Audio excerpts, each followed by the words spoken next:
愛に国境も男も女も関係ない I'll be coming for her.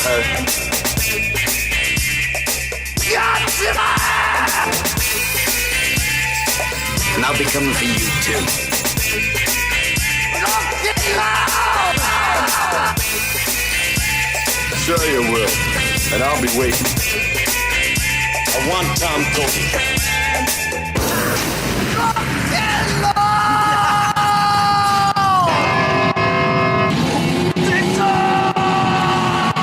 Hey everyone! Welcome back to another episode of Sleazoids, the podcast where we go down the rabbit hole of 20th century genre fare, from the most influential canon classics to the trashiest exploitation films we can get our hands on, and invite you to tag along in helping us create a canon of sleaze. Each week is a double feature grindhouse style where we discuss two films loosely related by subject, genre, actor, filmmaker, or franchise, and at the end of each episode, along with our honorary Sleazoids, which you can become by subscribing on Patreon, we decide on the official ratings and rankings for every film that we cover. Patreon subscribers also get an on-air shout-out and 2 bonus episodes a month, which we have been doing for a few months now. So for those of you who haven't made the jump yet, we have a big back catalog of like 9 or 10 now. Or something. Yeah, there's a bunch in there of all kinds of episodes you guys can check out. But for free listeners, I think you guys would have heard from us 2 weeks ago, where we would have had special guest Melissa Kay on to talk 1987 Savage.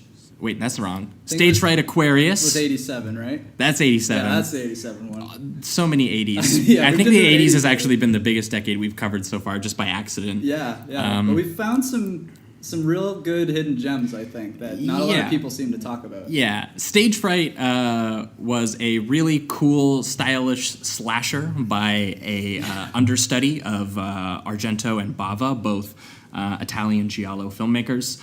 So that one was a really fun one, and she also brought with her Savage Streets, which was 1984, starring Linda Blair, which was just a weird combination of a like Death Wish style rape revenge with like a teen boner comedy from the 80s, which was a really odd film, but it was a lot of fun to talk about as well. So free listeners, that was 2 weeks ago. If you haven't heard that one, go back and check it out. And patrons, you guys would have heard from us last week, where we would have been talking Mortal Kombat and Street Fighter, two 90s video game adaptation martial arts movies. Mortal Kombat was, I gotta say though, Mortal Kombat was pretty bonkers. We had a lot of fun talking about both those films. Street Fighter fell a little short in places, unfortunately. Still had some fun with it, but I just couldn't believe that they hired Van Damme to like sit in like a pilot seat and yell, and then like fight a guy barely on wires. On wires flying around, and it was all cut up, and you couldn't even see Van Damme's kicking. And I was like, okay, well, I don't even know why you do this. It was an odd choice. Yeah, but Mortal Kombat was definitely a lot of fun, especially Goro. Yeah, watching him get punched in the nuts is always entertaining. Yeah. So that episode you can find over on our Patreon, obviously. So if you haven't heard that one, check it out. But this week, we have our very first returning guest. Yeah. The show hasn't been on super long yet, so we haven't felt like we've had the opportunity to bring anyone back, but our very first guest of the show, who came on way back in, March? I forgot he was the first guest. He was our first guest. He's making his return, co-host of the Bunta Vista Socialist podcast over in Australia. We have Andrew Law. Andrew, how are you doing? I'm very well, guys. How are you doing? Good. Thanks for coming back on. Yes. Oh, I am honored. Andrew, you've come on a second time, and you've got more films for us. Last time you brought with you, you brought Ozploitation films, Long Weekend and Razorback. Which were great. So for any listeners that have only been listening the last couple of weeks, go back and check that episode out, because that was a lot of fun talking these eco-horror, crazy Australian, I don't know, I guess neither were slashers, but they felt pretty relentless in tone, similarly. Yeah, for sure. A lot of getting picked off and killed. Yeah. But Andrew, what have you brought with you this time? Last time I was on, I felt duty bound to bring some Australian movies. Representation. Don't feel so constrained this time. So So yeah, the last two, I felt like Long Weekend was turned out pretty serious in the end. Mm-hmm. Yeah. So I wanted to go a bit more culty with these two. So the theme that I've chosen here is, I guess, cult movies suffused with the spirit of rock and roll. And to that end, I have chosen the 1984 Walter Hill film Streets of Fire and the 1999 Japanese, I guess, rock and roll alien invasion zombie splatterhouse movie Wild Zero. Yep, that sounds right. All those things, definitely. Oh man! And from what I understand, Andrew, Walter Hill, your favorite filmmaker. Oh, he's right up there. I think I haven't heard you mention a filmmaker as much on your podcast as you have mentioned Walter Hill. That's true. I'm pretty sure I was just listening last week, and you guys were talking, and I was like, okay, wow, he made it a whole episode without mentioning Walter Hill. And then you brought up the Long Riders, and then you went in a whole escapade about how all the Carradine brothers were in this Western by Walter Hill. That's right. Well, it was Brothers Central, because in that film, The Long Riders, there's lots of different. It's about like the James gang. And I think the Ford gang. The Ford gang. There's all these different gangs, and he has. He like stunt casted like real related brothers to play all the different groups of brothers. That's awesome. Yeah, they're just all brothers. I didn't even know David Carradine had that many brothers. So that's the Kill Bill. Right. That's Bill. Right. Yeah, bit of a proto. What was the one I just watched with him too? Death Race. He's the Death Race 2000 guy too, right? Carradine? Carradine, yes. He was in the original as well, wasn't he? Yeah. He's pretty much just like a exploitation king, isn't he? Didn't he used to be in all these kind of these movies like back in the day? Well, yeah, he started off in Kung Fu, the TV series that he stole from Bruce Lee. Man, is there an original Death Race that I don't know about? From the 70s. Oh, no. Okay, yeah, but that movie is called Death Race 2000 though. Oh, that's right. No, sorry. There is a remake with Jason Statham. In the 2000s. That's the mix-up. Yeah. I was like, holy shit, I watched a 70s Death Race movie called Death Race 2000, and I was like, was there an earlier one? So that's right. No, and I think Carradine is in the remake as... I see. Well, because I know that he's the main dude in the original from the 70s, which is the one that I watched, and that one also has Sylvester Stallone. Do it like hamming it up, and it's basically like a Speed Racer or Mario Kart exploitation movie. It's nuts. They're all like killing each other with vehicles and like having a huge race that the government is putting on or whatever. All the corporate controlled places are like, everyone pay and you can watch all your favorite racers like kill each other. They get points for killing civilians on the road and stuff. Oh man, that's amazing. I can't believe I haven't seen that. It's awesome. But yeah, I guess before we digress too much, we're already not even talking about any of the movies. I think we'll jump into Streets of Fire. Yeah, let's do it. Woo. Streets of Fire.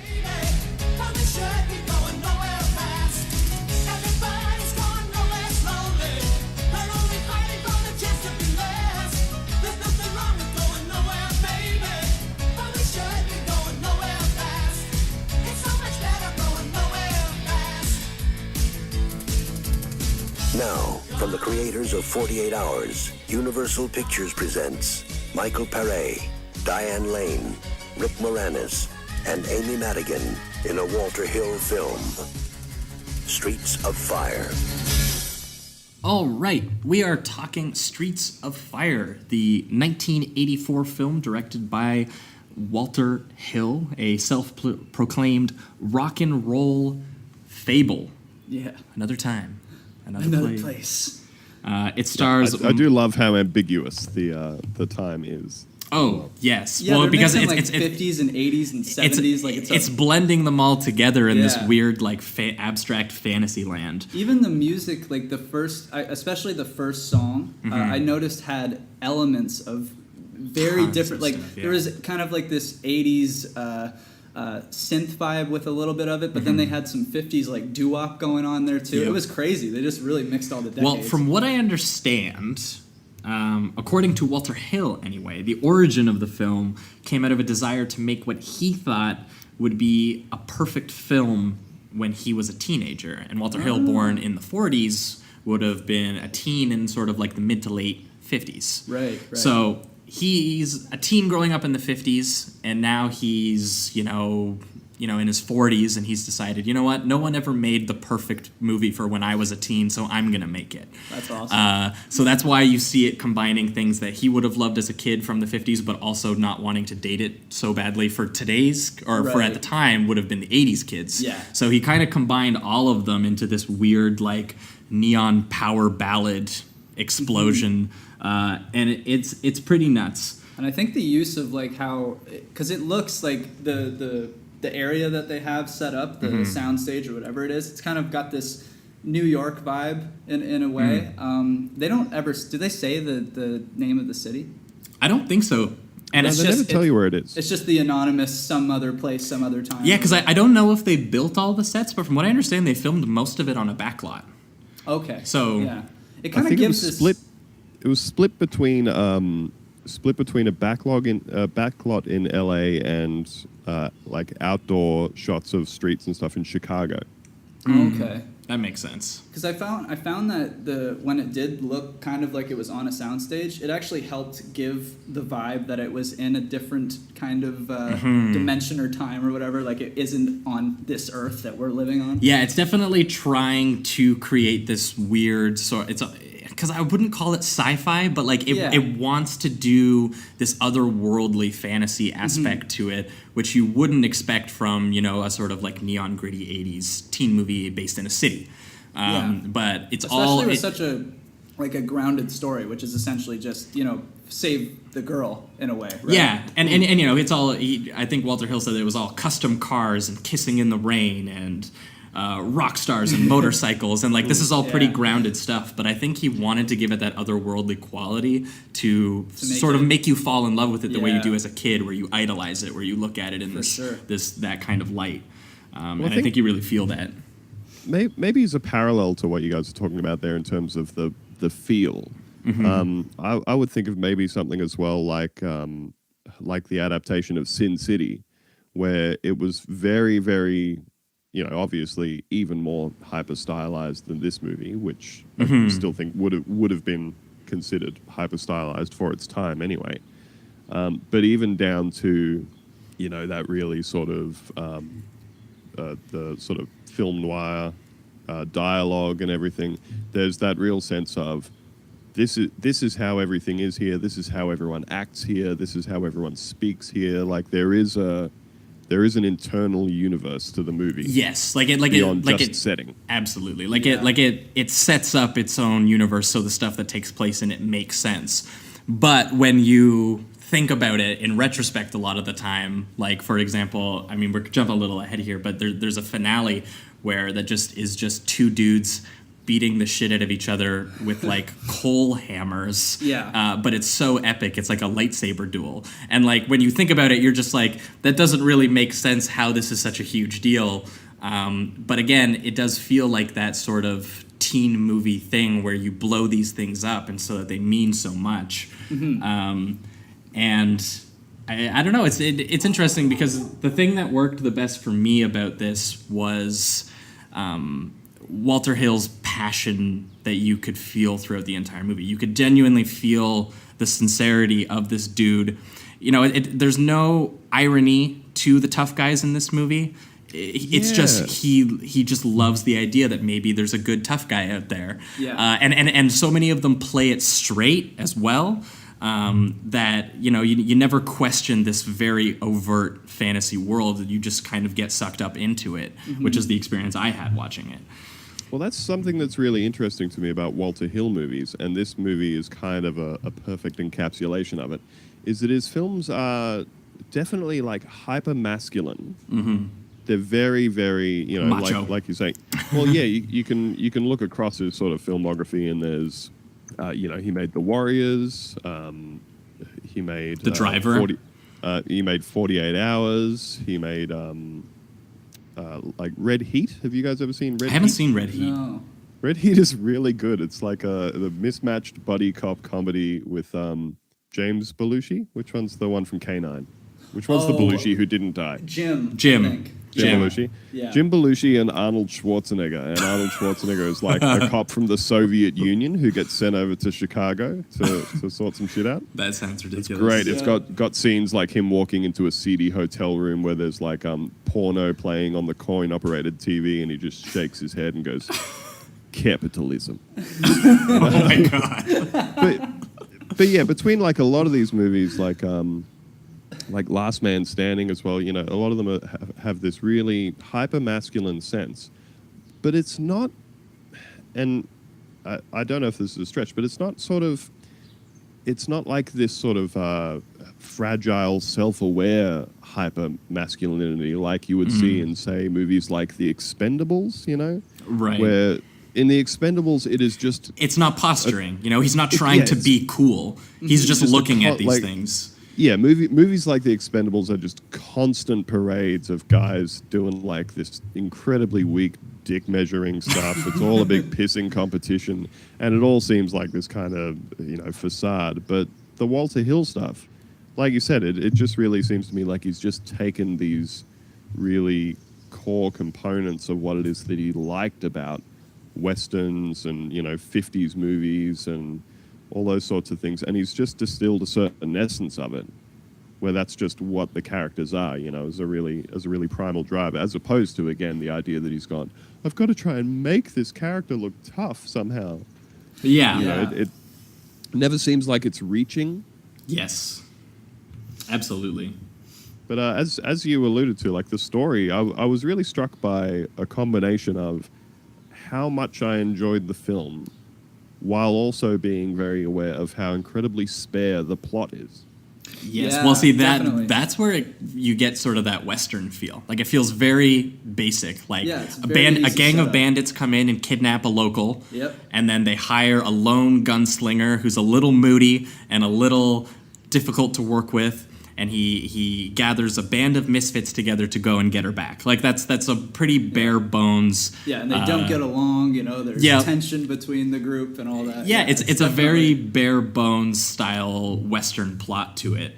That it just adds so much personality that you haven't really seen before. I mean, and then adding to this, because it's an entirely different world, you know, these characters can be a bit outlandish, and it doesn't seem so ridiculous. Yeah, because it's very melodramatic. Yeah, like Willem Dafoe has some amazing scenes where he just gets to go crazy with, especially his facial expressions and things like that. Yeah, really He's weird really thing, good. Seeing Willem Dafoe without wrinkles on his face. Yeah. Like, that was so much know, weirder. I know. I wanted to go back and like digitally age him a little, just a little I almost bit. didn't Just a little. recognize him at first. Like, I knew it was Dafoe, Oh. but I'm like, is that Dafoe? See, Like, I holy shit. recognized him before his face even lit up. I was like, I know the shape yeah. of that head. Yeah. Because I guess we should talk about I know the that amazing, smile. the amazing intro to this film, where it blasts this 7-minute banger of a power ballad called "Nowhere Fast." Oh yeah. And Diane Lane is up there, young Diane Lane, belting it out, and it's basically a concert doc for the first like 5 minutes of the movie or so. And the music is amazing. Who did the music? Did you look that up? I actually It's- no, I it's- didn't. I- 'cause I I- usually do. I forget his So name, but I all know of it's the music- Meatloaf's dude. All of the music, like the actual score and soundtrack kind of stuff, is by Ry Cooder, who is a very frequent collaborator of Walter Hill's. So on lots of different stuff, he's done the soundtrack albums for. He did The Long Riders. He did Last Man Standing. He did. I don't know if either of you guys have seen Crossroads, No, I don't think I've Which seen that is- either. which is like an 80s road movie with Ralph Macchio wanting to go and learn the blues and sell his soul to the devil.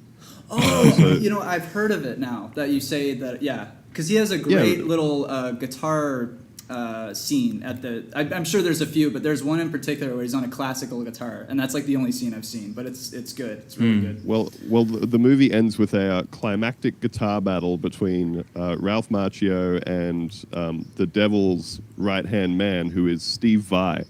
That sounds so up my alley. I need to watch this film. It's so good, man. But again, all the guitar in that movie is by Ry Cooder. Okay. So he's done all of that through this movie, but all of the like actual musical numbers and stuff were all arranged and sorted out and produced by Jimmy Iovine, who is like the head of Interscope Records, and like he's the guy who like works directly with Dr. Dre on everything that his record label does now, and so huge super producer now, and he arranged all of that stuff as well. And apparently, to get the vocals for Ellen Aim, who is Diane Lane's character, he combined the voices of Laurie Sargent and Holly Sherwood and called them Fire Incorporated. So it's actually like two people's voices blended together for that one. Wow, that's incredible. That's wild. I guess that also kind of explains, because there are quite a few harmonies on the vocal melodies, especially when she's singing. So that must be kind of how what that does. Yeah, they added those layers, because I noticed that it was like layered, I would say, by probably like 4 voices. It made it sound so full, and it had this kind of makes it sound feel huge. to it. Yeah, just because it felt, because they're still doing rock and roll in the background. It wasn't like what we see later, for instance, like the quartet. Yes. Something like that, but instead you had rock and roll in the background and still kind of this quartet voice feel with her vocals. It was very cool. Yeah. And those 2 main songs, Tonight Is What It Means to Be Young and Nowhere Fast, were both written by Jim Steinman, who wrote like real sort of rock opera kind of stuff, and he wrote Bat Out of Hell for Meatloaf. And yes, that whole album. That's who I was thinking of. Yes, because I knew that a guy who wrote stuff for Meatloaf wrote both of those songs, because Meatloaf went on to cover one of them. Not very well, from what I understand, but he did.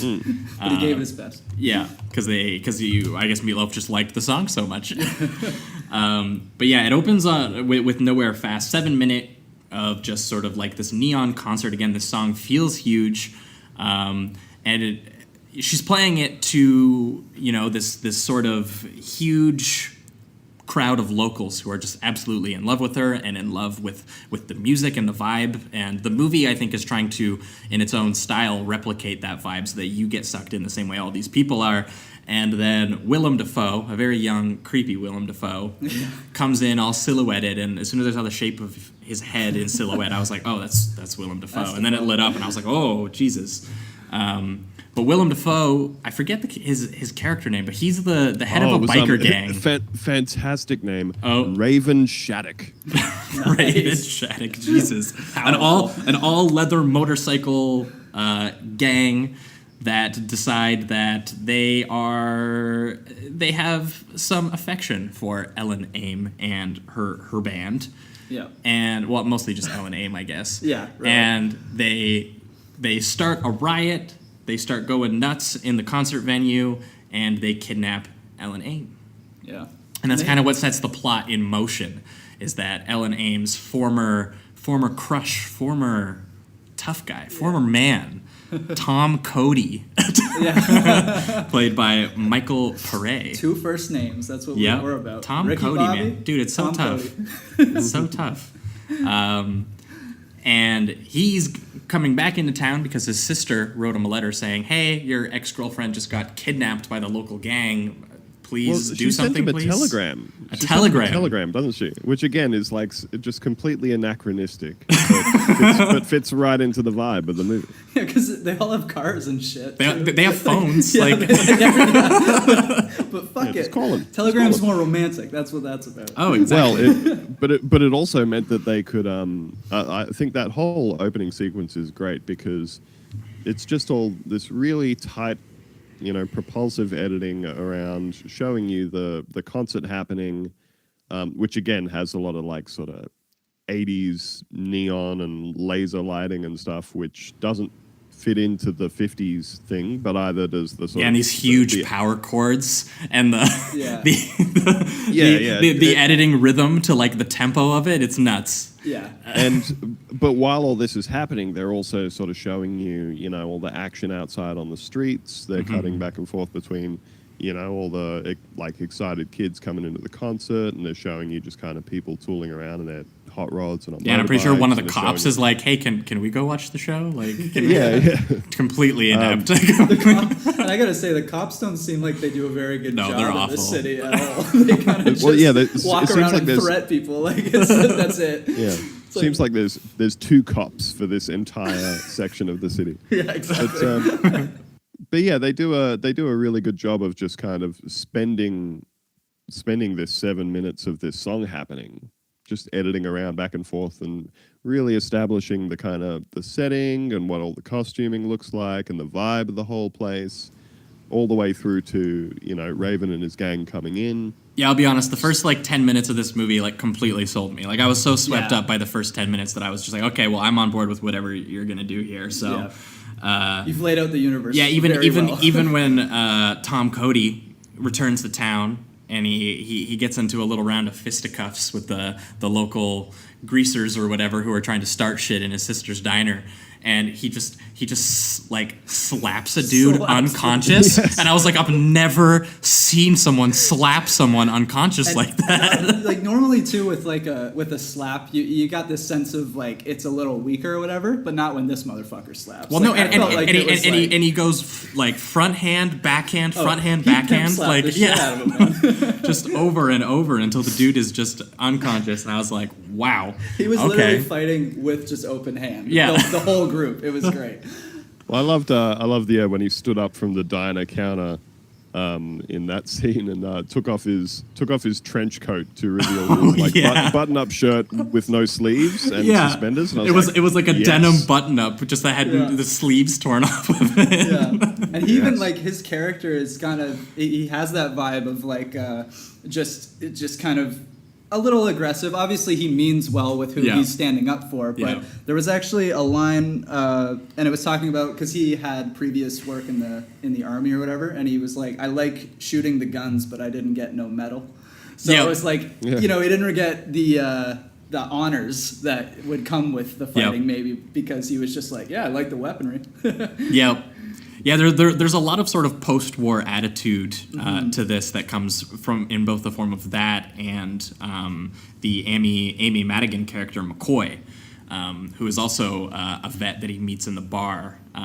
He just like thinks like she's so into him. He just kind of seems like he's got this like I can get the any girl, you know, yeah. and then she's like not having it. You're not my type. She's like, actually, I'm just gonna knock out the bartender and steal all his booze. So I'm not really that interested. You're not my type, I think, is what she says. She says it like several times. To him. A very young Bill Paxton as the bartender. Oh, dude, with that Elvis hair going on, or like the huge flow going. Yeah. But yeah, as the gang is kidnapping Ellen at the start there, and they're all like peeling out on the street with their motorbikes, I was struck by that scene as just like absolute chaos on the set. Oh yeah, in that scene. Yeah. The whole time I was just like, my God. Well, it was a time when they're obviously. They had to manage a lot of different moving pieces during that scene, and I love that there's one biker dude who's part of Willem Dafoe's gang, who just screams his head off just all the time. It's like a war cry. Like again, if it does feel like a Western where you're watching like a group of bandits who are like hee-hawing their way, you know, through the town and just trying to cause as much destruction as possible. Throwing things through windows. Yeah, and it's weird to watch that in a setting that you would see as the 80s, because this isn't the way that crime is typically depicted in the sort of like post-Death Wish style American action movie. So we're watching something kind of like incredibly simplistic, but also incredibly elaborately stylized, and it gives you this sort of weird, fresh. It just makes it feel new again. Yeah, it gives you a really odd feeling, and the way that Walter Hill finds a way to incorporate all these different lighting, but then he always finds a way to like get broken glass in the frame and get some steam going. Like I don't know how many fog machines they had going, but there's like there's steel and leather and fire and like you feel the heat off this film, you know? Yeah, it's honestly it's a straight up scorcher, rock and roll Western. It's pretty nuts. And I love that, again, sort of bending the timeline of everything. Tom Cody has like a lever action rifle that he uses like either they're fighting with like blunt objects, or like really old-fashioned weaponry. Yeah. I was really surprised no one pulled out like a sword or something. Yeah. Meanwhile, getting on their like Toyota fucking cars and all that, it's just hilarious. It's interesting that you say that, because when you were talking about the sort of, the showdown at the end where they're fighting with big pickaxes. Yeah, they're like coal breaking hammers, I'm pretty sure. They're so huge and so like, Yeah. I'm like, where did you get them? None of you work in a coal mine. There's clearly not one around. Like, again, that seems like the climax in a Western. Again, and they just pull coal axes out of nowhere. Well, yeah, I guess it's sort of interesting that it's very sort of clearly established as an environment, a universe where things are sort of violent and dangerous and chaotic, and the entire city, wherever they are, this nondescript city, looks like one big back alley with, like you said, steam and broken glass everywhere, and sort of everybody's very sort of brusque and short with each other and rude to each other. It looks like everybody's just looking out for themselves. So there is this kind of, I guess, lingering threat of violence over everything in some sense. But at the same time, it also seems like... I honestly, I think the word would be sort of like primal. That there's something really just sort of like direct and primal about the way that these people are going to interact with each other and go about, enforcing their sense of a kind of... I mean, I guess it's like justice, but it's not all that concerned with good or bad. It's really more of like a, honor. I think it's honor. It's like a duty. It's like there's good people in our town, and we need to protect our town. And even sort of like the people who we think are the dirtbags among us, we sort of need them to. Yeah, because by no means is Tom Cody a perfect human being, obviously. No, and I like that the movie takes pains to not make him a superhero. He's rough. He's tough. Yeah, Yeah. Tom Cody. He does have a bit of the anti-hero vibe, but yeah, I did like the fact that once they get recruited, to go and get Ellen Aim back, right, by Rick Moranis, Canadian legend Rick Moranis.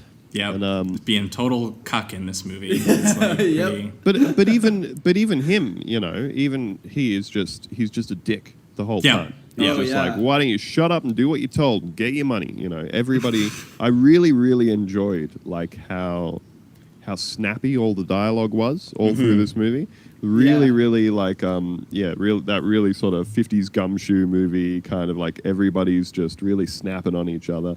Everything everybody says to someone else is like rude and hurried and is met with an equally rude response, No one takes shit from anybody. yeah, exactly. Like none of it's profane, but it's all just very rude, very short. And which is, I would kind of say, carries through to that idea that I was speaking to of like violence, because when they do get recruited, they then say, they've hired these two ex-soldiers to go and get Ellen, and they have to go and find somebody to buy guns from. And the suggestion, I think, is that guns are not actually that easy to come by here. People are sort of having fist fights and knife fights and stuff like that, but people aren't just pulling guns on each other and shooting everything up. He actually needs to go and, they actually need to go and get a couple of guns. And even when they do get them, they, when they go to the bombers' hangout, the battery. they don't start just lighting everybody up. They don't start killing people. Tom starts shooting. He posts himself up on the roof of a building on this abandoned factory across the way, and starts shooting the gas tanks of motorbikes and blowing them up as a distraction outside. Yeah. But he's not. I think the accuracy with which he's doing that suggests that he could just be shooting the bikers. Yeah. Oh, absolutely. There's definitely a code amongst the protagonists. Yeah. And I feel like that's what they're raging against in Willem Dafoe's character, who seems sort of like this just pure chaos of like a very mean-spirited, selfish, kind of attitude. And I feel like there are moments in the film where a couple of the protagonists threaten to do that, like threaten to be overly selfish in this regard, and over the course of the movie, they have to learn a lesson, you know, and a few of them kind of do get their I like that there's not a lot of clean, happy stuff that happens at the end of this. That you would think that the awesome singer girl gets back with the tough dude, right. and they kick the sleazy manager to the side, and that was my favorite part of the film. And she and then the sort of misfit girl kind of becomes friends with the crew, and they all get it together. Yeah. And that was what you would kind of think of the ending of an 80s teen comedy like this, in that kind of way. And that's what I liked about the ending especially. I think if the movie did just the normal wrap-up, I mean, I still would have enjoyed it. It's still a great film. It's just I would have been a little disappointed, and I've been like, that didn't feel like the rest of the movie. The fact that all these characters, sure, they grow a little bit, but they're still the characters that you were with throughout this film. Like, it's not like Rick Moranis is just like, you know what, I'm going to start donating to charities and all that shit. There's none of that. He's still trying to get his money. Yeah. He understands the dynamics of their relationships. And then Tom Cody, when he's just like, you know what, babe, I'm a lone wolf. You can't stop me. I was just like, that's great. That's rock and roll is what that is. Yeah, well, and then he ends up partnering up with her because he actually sees like a fellow lone spirit like him, and it ends up kind of being more of like an acceptance of the larger ecosystem around you rather than actually fundamentally changing who the characters are or doing anything like that. Exactly. Like you said, that wouldn't have really been representative of any of them. Yeah. No. Right. They're all too pig-headed. Yeah, absolutely. And I like that they also say, like, Tom's character kind of sets that up even like halfway through the film when he goes, we probably won't end up together. We're on different paths in life, essentially, is what he tells, I think, McCoy. He says that too when they're talking about the relationship that he has with Ellen. Right. So. Well, yeah, it was interesting, what you're saying about the sort of codes, because they travel to the bombers' hangout and they rescue Ellen pretty sort of unscathed, but doing a lot of damage to. Oh, they blow the battery straight up. Yeah, they just wreck shit up. That's where the titular Street of Fire comes in, because Willem Dafoe, after the battery has been completely obliterated, he walks out of the flame and is like, "Hey, Tom Cody, this isn't over yet. Like, we're gonna fuck each other up before the day is over." Yeah. And then he just turns and walks back into the fire. And I was okay. What the hell? Wearing his now, I feel like he's like at this point we really have to acknowledge his costume at this point, which is like all leather. armpit height, like nipple height, like PVC leather daddy fishing waders kind of thing. And like you said, when you see those close-ups of Willem Dafoe's face, his yell before he tackles him in the final fight is like the best. You could just meme that. You know what I mean? It's just the best shit ever. Oh my god. They still had like you said, they sort of take the girl and they get out, and Willem Dafoe's Raven says, you and me are still going to have it out, and then they escape. Rick Moranis' character, I can't remember, Fish? What was the name of his? Yeah, something like that. Manager Fish. Billy Fish. Is saying, I thought you were a big stupid idiot, but here we are. We got out clean and you earned your money. And Tom says, it's not that easy. It's not over. So they need to then they need to then actually get themselves back home. And I feel like this is where there was the sort of similarity, the thematic similarity to some of Walter Hill's other movies, which is, I think he has a lot of that real fixation on, the hero's journey. Mm-hmm. There's a lot of like emotions flying in this part, just because there's a lot of like hurt pasts between all these different people, and even the new ones who started to develop a relationship with individual members of the group, they all get kind of put on strain when Ellen is added to the group, and obviously Ellen and Tom have a relationship, and Ellen and Billy have a relationship, and McCoy and Tom have a relationship, and you just kind of see all of their dynamics get kind of thrown to the wind when they're all forced to interact with each other and all sit in close proximity to each other for basically the rest of the movie as they run away from the bombers who are pursuing them. Yeah, and it's at this point that I felt like there was a lot of sort of similarity to his earlier movie, The Warriors, where it's now this you just have to get across this hostile city at nighttime back into a safe place, and effectively everybody is out to get you. The cops are out to get you. This other gang is out to get you. And so it had. The only people they befriend is the local singers who are driving to a pretty shitty gig.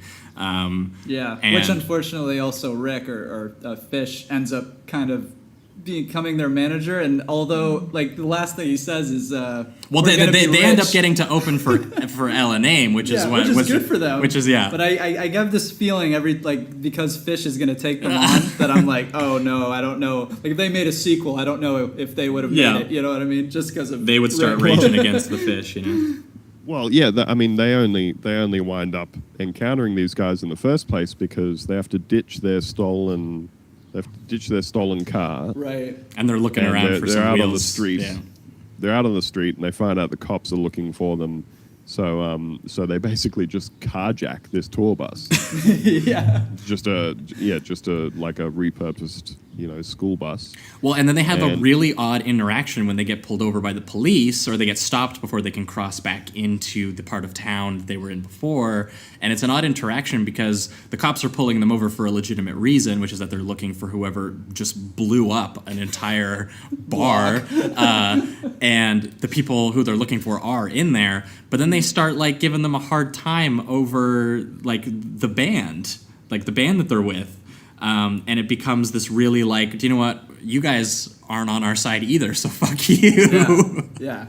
And it's really emblematic of the overall attitude of the film, of this sort of like, it's almost like a group of lone wolves getting together and fighting everyone. Yeah, definitely. Rock and roll. Rock and roll, baby. I did like the little exchange on the bus where the cops get on and say, well, what's going on here, and Billy Fish sort of steps up and goes, well, I'll do what I can do to offer my assistance in this situation, and says, you guys, we're trying to get through here and play a gig. What'll it take to grease the wheels, and pulls out his billfold and chucks them some money, and they say, how about a bit more money? And he goes, all right, and gives it to them, and they go, thanks, and stick it in their pocket, and then say, you were a little too excited about paying us off, so we think something's up. Everybody off the bus. Yeah. Which, again... And then they start shotgunning the cop cars until they explode.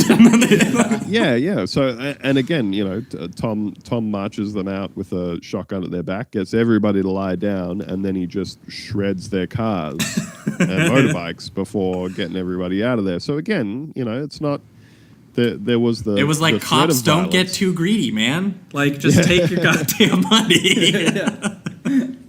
So they do manage to escape back to their neck of the woods, and this is where you see all the hurt feelings kind of breaking everyone apart, and it's a really bad time for everyone to be broken apart because obviously Willem Dafoe has plans on showing up the next morning and probably killing all of them. Yeah. And this is where you see sort of like Ellen and Rick Moranis' character Billy. They're gonna try and go back to their life. They're gonna head out of town and continue gigs elsewhere. Meanwhile, McCoy thought that she had some sort of bond with Cody that does exist. It was happening, but Cody's denying it because he's not really sure what to make of his relationship with saving Ellen for money versus was he doing it because he actually cares for her. Mm-hmm. So there's a lot of like weird hang-ups that everybody has that they don't have time for. Well, actually, there's a very strange point in here somewhere, which is, and I'm sure I'm not getting the timeline right, but like you said, there's a bunch of hurt feelings. Billy's convinced. Very teen movie stuff. Yeah. Like Billy's convinced that Ellen is going to go back with Tom and all this sort of stuff. So, he fronts up and gives him his money and says, "You earn all your money." Tom takes the very small cut that he promised to McCoy and then throws the rest of the money back into his face. Yeah. Which, I think was the big signifier to Ellen that he was just doing it for her and it was never about the money. Yeah, I don't think you can get any more literal of a signifier than I'm not doing it for the money than like Tossing throwing on the money. $9,000 into her boyfriend's face.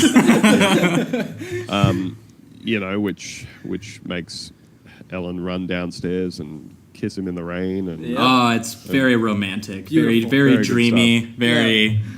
very mythical. But then after this point, and he passes on the cut to McCoy, and then at this point where they have to have this showdown with Raven, and he wants to keep Ellen safe. So he just knocks her out cold? Yeah, he just punches her in the face. Straight in the face. Which is a really weird moment, actually. Yeah, It's really. very strange because There aren't very many cases of like heroically punching a woman unconscious. I don't know if I assume it's supposed to come off as like, look, I don't have time to stand around and convince you that you should stay here for your own safety. So I'm just gonna hurt you. Yeah, I'm going to keep you safe by concussing you and just handing you over to these guys on a train. Yeah, I'll confess, I laughed really hard. So did I. And I was so I was just pretty like, what just baffled. Yeah, I couldn't believe my eyes. Like, I was just like, What? because they still play it off like he's totally the hero. Which, Yeah. I mean, yeah, sure. But it's just so funny. Yeah, it's so funny. It's just like, is that has to be done? yeah, is that the exactly. best way you could have done it, man? Like, really, you couldn't think of a. Any other way. It's just like, he just needed to act. He needed to get it done. Oh man, That's right. that's a Oh, really man. funny moment, So though. funny. Oh my god. And And then it comes to the final confrontation, right? Yeah, like a message has been passed along via the cops, which is, and the cops say, look, we want you to clear out of town because Raven's coming in here, and either one of you guys is going to kill each other or whatever, and either way, we're going to throw both of you in jail, so just leave and defuse the whole situation. To which Tom says, no. and they then The cop's go like, about do the their- right thing, son, and be at Yeah. town in the morning. And Tom's like, nah. Nah, Pass. not a train Strong yet. pass. Yeah. And the whole gang pulls up on their motorcycles, ready to start some shit. There's way too many people. Yeah. And I Big think old brawl. I think it's the cop that's there, and I think Billy is there to confront them and be like, no one's here that you're looking for, buddy. Yeah. And then Willem Dafoe, I think, just punches Rick Moranis in the face. Yes. But there's an interesting point harkening back to what you were saying about westerns, which is that all the people of the neighborhood come out with like Right, bats yeah, and because that guns. Oh, yeah. because that happens after. Because after I think Cody shows up, and then the people who care about Cody show up to watch, obviously, and then a second later, Bill Paxton, the bartender who got punched the shit out of by McCoy earlier, clearly no hard feelings about it now. No. He's just like, I'm gonna protect my town, and yeah, it becomes like a full out like teenage gang war between the reminded- local leather motorcycle gang Yeah. and just the group that wants to protect their rock singer. Kind of reminded me of in the sense of the civilians coming together to help save the day. Death Wish 3.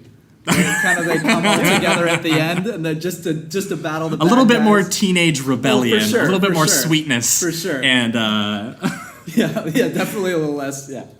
Yeah, but it's also got that kind of Magnificent Seven vibe of all Mm-hmm. the townspeople who hired us to help you. You Right. guys get involved with protecting your own town too. Yeah. And Yeah. they, exactly. they have their showdown with, as you mentioned, they go, all right, we had a couple of these brought over, and it's a couple of like coal pickaxes. Which when they pulled those out, I was just like, that is fucking terrifying. Yeah, for real. I just Getting want to hit know with who one of brought those. them. I'm guarantee you it was the kamikaze screaming dude who brought those. Oh, absolutely. That dude's off his rocker. And again, before they start fighting, it's like completely silent. That guy just yells again, and there's a close up of him yelling, and I'm like, I don't know what's up with this guy. He just went in the audition room and He's- started yelling. They're like, this guy's Yeah. got something. He's just really, really, really excited. But yeah, this is where you really feel that 50s teenage rebellion movie totally come into play with the sort of The very Sharks versus Jets vibe at this point. yeah, but with that sort of Western primal bluntness to it, where they're all just two dudes are gonna literally like axe each or like hammer the shit out of each other. And again, the way that they fight with them, it's so weird because they're really just swinging as powerfully as they can. yeah. Well, and then sometimes they hit like the handles of each other's thing, and they do that like lightsaber crossing thing where it's like it's all like all this like intense like almost spiritual fighting versus like actual physical fighting. I'm like, guys, you're just like pushing really hard up against each other. Like there's not a the whole time, every time that happened, I kept thinking to myself, you know how this would play out in real life is that thing just sliding down the handle and mashing someone's knuckles over and over again.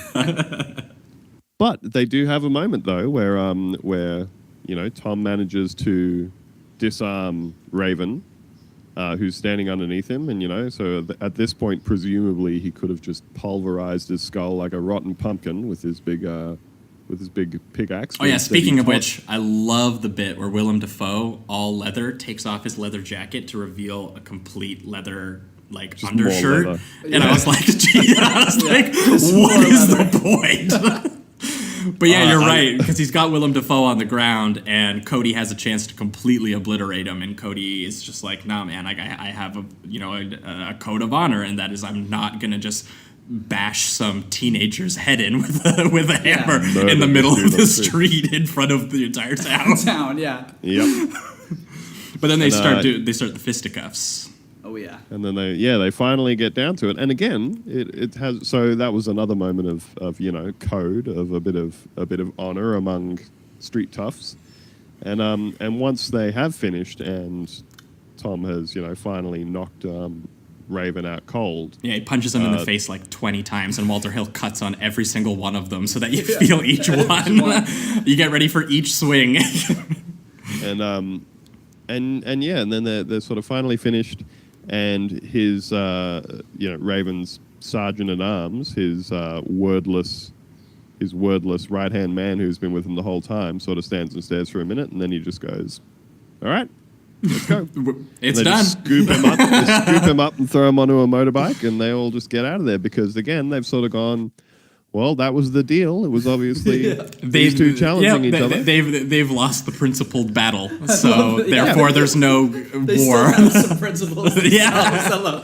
Like after all this rape and chaos, and kidnapping or whatever, they're like, well, we did lose, guys. I guess it's done. You know what? He beat him fair and square. Those are the rules.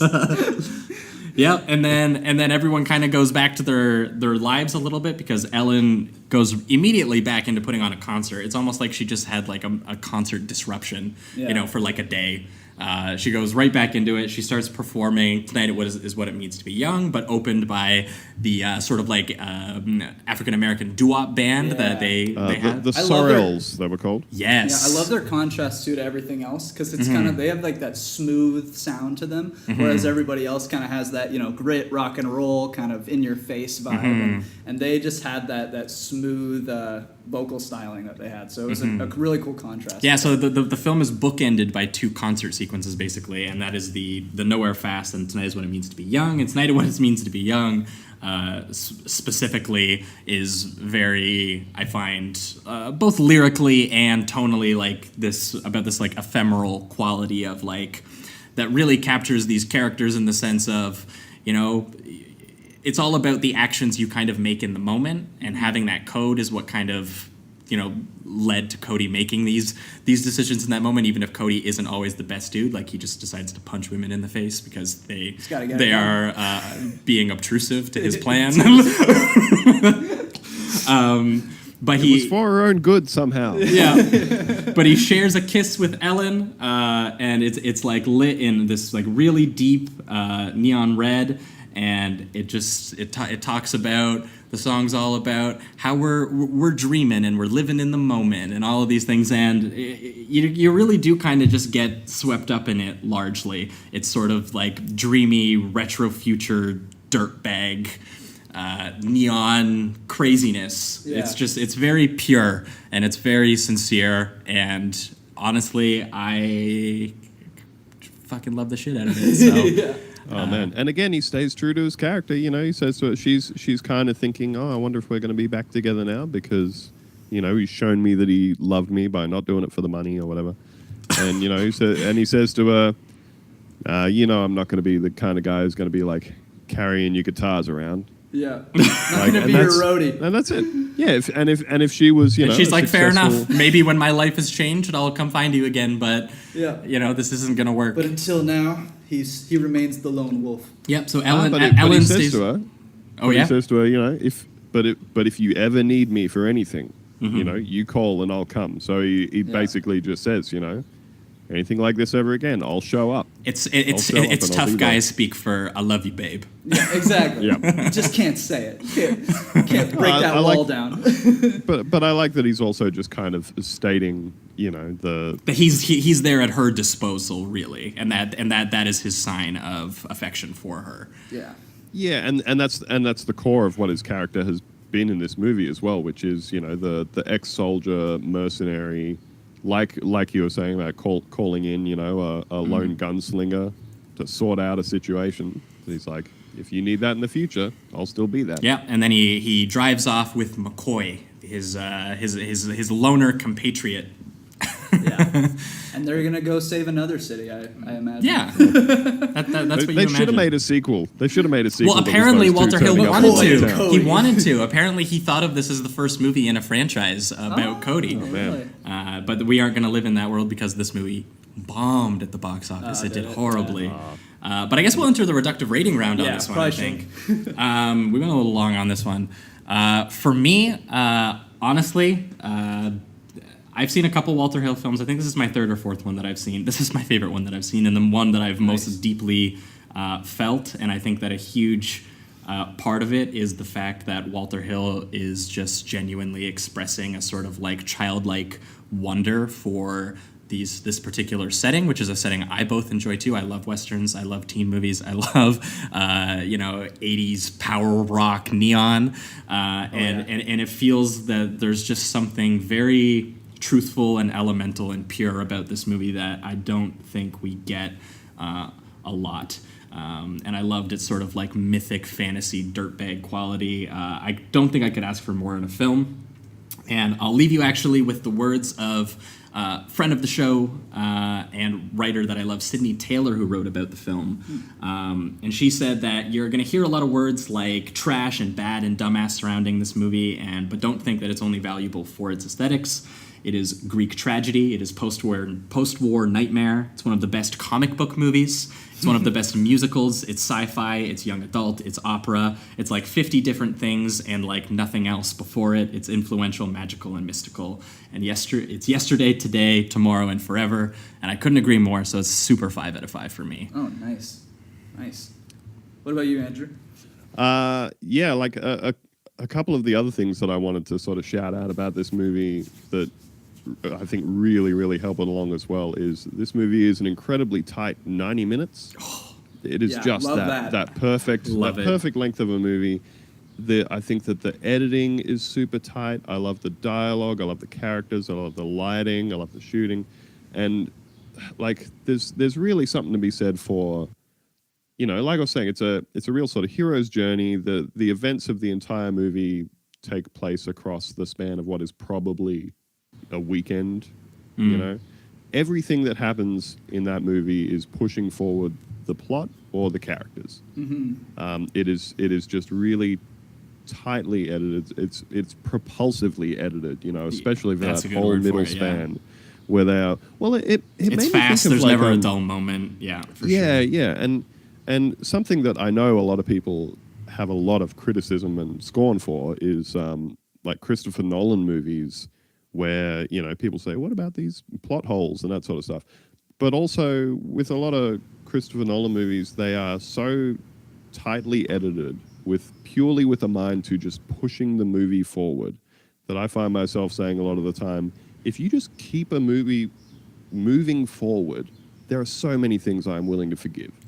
So many things. Absolutely. You know, I'm absolutely willing to forgive. It is like a train. Yeah, I think people, honestly, especially now, focus way too hard on these plot holes, quote unquote. Yeah. You know, it's like sometimes, yes, it's quite obvious what's going on is dumb, but a lot of the time I feel like, it's just forgive these little things because it's about progressing the story and the characters, and that this movie does that extremely well. Mm-hmm.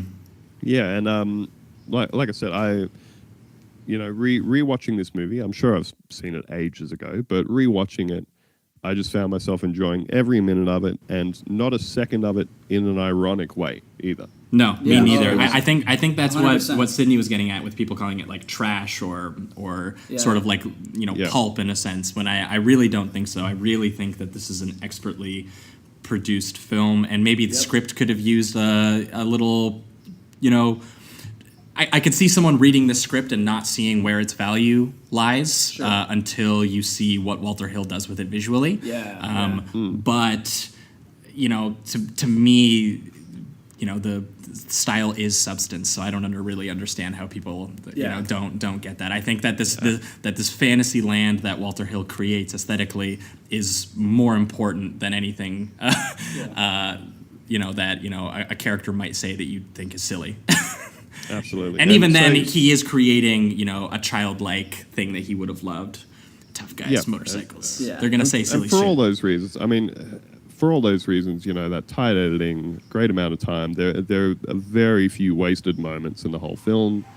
And like you're saying, I love any film where I really get the sense that the filmmaker has just created a world. They've just really, really done some world building. They've really built a very specific sense of atmosphere and place. And I love it for all those reasons. And I, too, give it a 5. Oh, shit. We got a good old double 5 going on here. Oh. Here we go. All right, Jamie, you're up. All right. Well, I'm about to ruin that, so I really apologize. But a 1. I think a 1, bitches. God awful film. No. I think this is fantastic. The only thing I was the whole time kind of comparing it to Phantom of the Paradise. We just did Phantom of the fable Paradise, kind of which is thing. And I just, that one's a 5 for me, and this movie didn't quite get there for me. I mean, it's a super strong 4. I love the fact that they could grab so many decades, mold them together, and it still makes sense. The tone is still consistent that way. Like you guys have said, the character progression is constant. The movie never stops. There's no filler. The soundtrack is fantastic. Yeah, it's gorgeous to look at. I love what they did with the sets. The acting itself is beyond entertaining. Although I will say one thing, for the majority of it, I really like Tom Cody or whoever plays him. Michael Pare. Yeah. But I do feel like there's just a couple moments in there that I felt like he was a little dull, honestly. Like he wasn't giving enough. He was just kind of bored, it seemed. That is his character, but there was just moments I felt like he could have just given a little more, I guess. But yeah, I mean, everything you guys have said, I agree with. But for me, it's a 4. Super solid 4. Sweet. Well, I think that about wraps it up for Streets of Fire, and I think we're going to jump straight into its companion film, another rock and roll wacky movie from the year 1999. Wacky as hell, too. Yes, we're going to be talking about Wild Zero. Yeah, let's do it. 飛びよ神様を信じるやっちまえ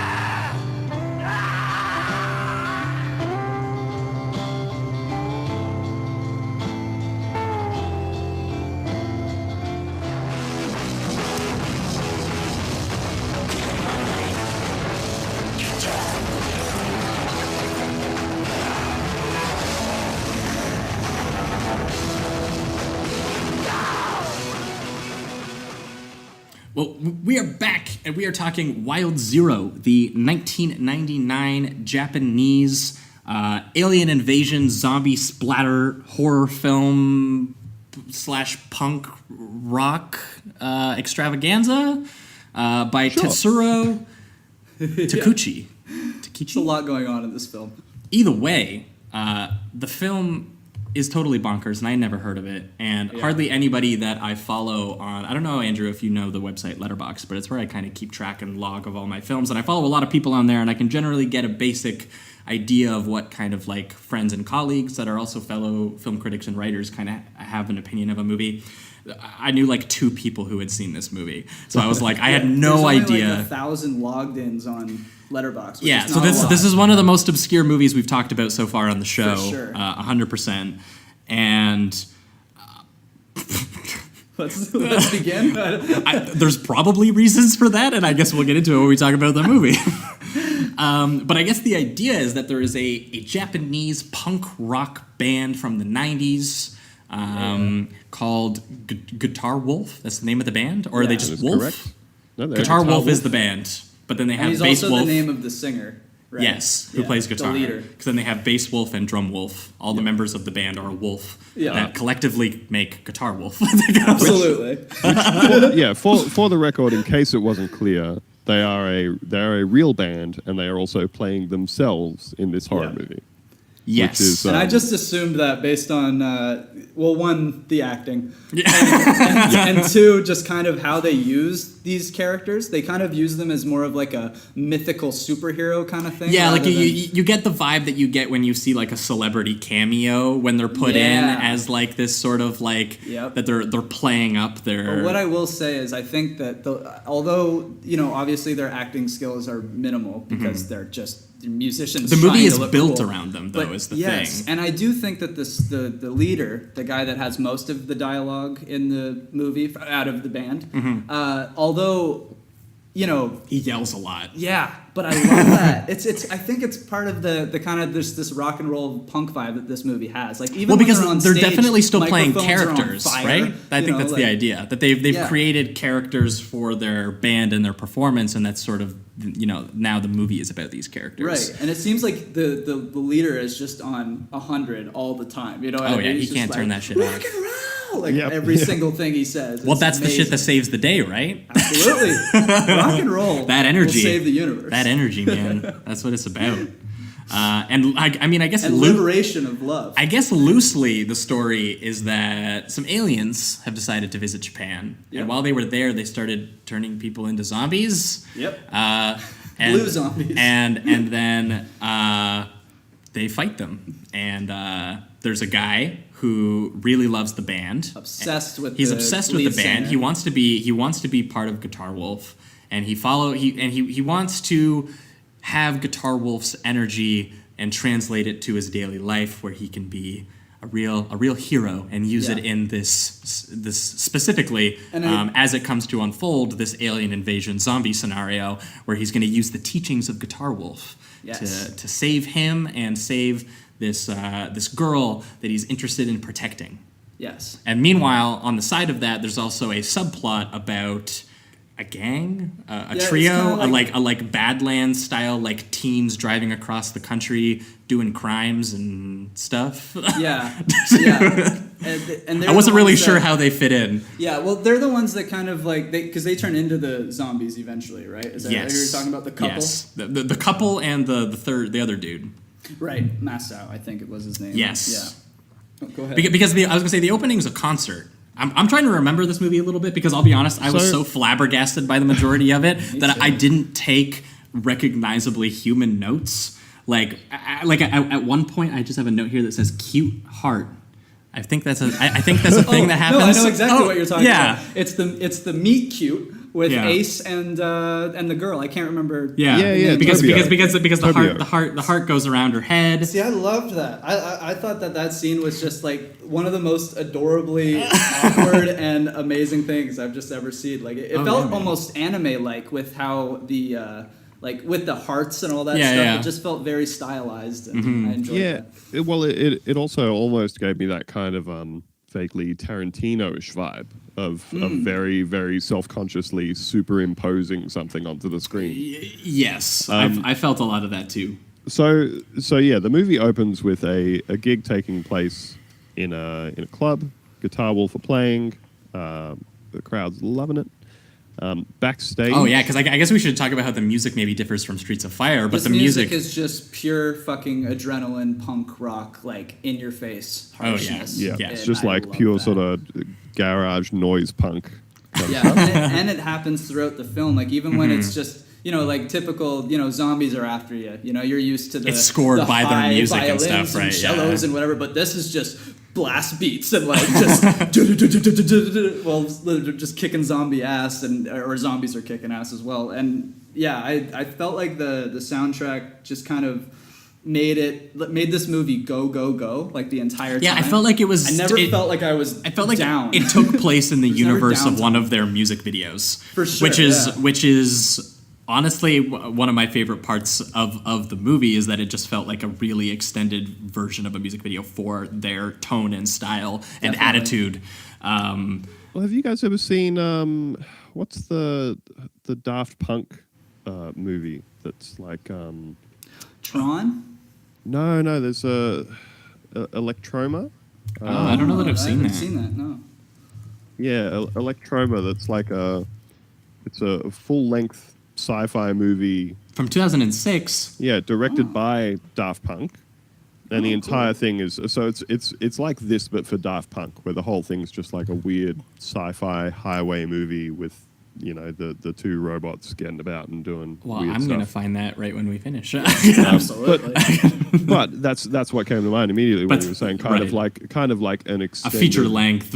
Yeah, feature translation music of video. their And that's really what it does ultimately feel like. For I think that there's a lot of great qualities that come out of that, but also, for some of the parts that I think worked less for me, is also kind of comes from that. So let's get in those examples, because I'm curious as to what doesn't work for you in this film. For me, I'm gonna say, and this might not be fair because we are pairing it with Streets of Fire, but when I watched Streets of Fire and then I watched this one, my main complaint was that all of the things I loved about Streets of Fire, that it was completely and utterly sincere and not posturing, was the reverse inherently kind of like of the style of this kind of thing, which is that it's not necessarily a bad thing, because as people like Tarantino and others do it, but I just don't know that this filmmaker in particular is as skilled as someone like Tarantino to do this sort of like very self-conscious, very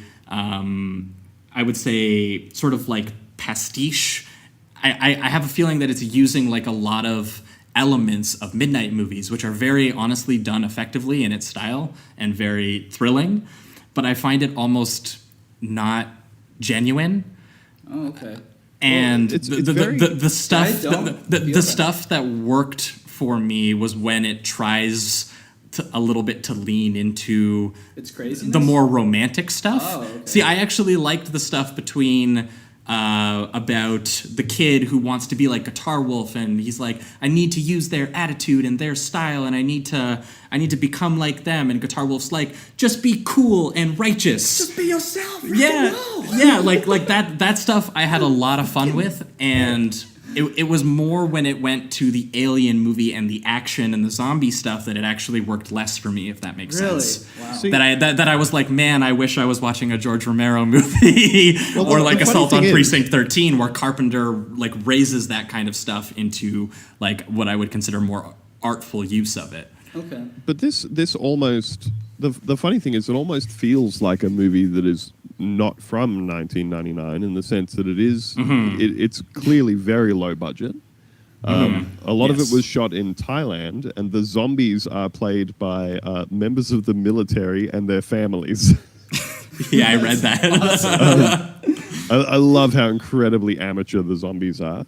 But, but yeah, some of the gore effects aren't that bad though. Yeah, the gore. There's even like when Ace pulls up to that abandoned van and they're like ripping a dude apart. And stuff. Like it's out there. I mean, you can tell that they cut around it a little bit, but sure. But it's not bad considering it's sort of like. I respected about this film was the fact that I'm looking at this clearly low budget movie, and I'm just like, it's making you believe that it's bigger than that. Yeah. Believe, like, okay, for the first guy that gets popped in the face in the club. When his head explodes? It explodes. I laughed. Now, it was good, though. Thought when I saw that it was a practical effect somehow, and I'm like, how the fuck did they do that? The CGI was just, I think, better with the lighting there. As the movie progresses, you do start to see the CGI way more with the zombies' heads being blown off. But I did still feel like the fact that the zombies were blue probably helped with the CGI looking a little bit more real. Because, like, I didn't think it was but terrible. you're saying that it's like its tone sort of like covered up any sort covered of it. budgetary constraints. that Yeah, they might because have even had. like when they started popping off CGI zombie heads, I was still on board, and I didn't feel like it took me out of the film at all. It almost added to the style of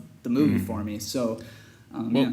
Let me see if I can also put into words what I feel like we're on the same page here, Josh, where the stuff that worked for me was the stuff where they were really leaning into what the movie was clearly intended to be, which is an embodiment of the spirit of Guitar Wolf as a band. Yes. And I loved that stuff. yeah, their whole kind of their vibe, their aesthetic, their mission in life, all that sort of thing. It was housed in what really felt to me. It actually felt not like it was from 1999. It felt like a genuine, like late 70s zombie movie.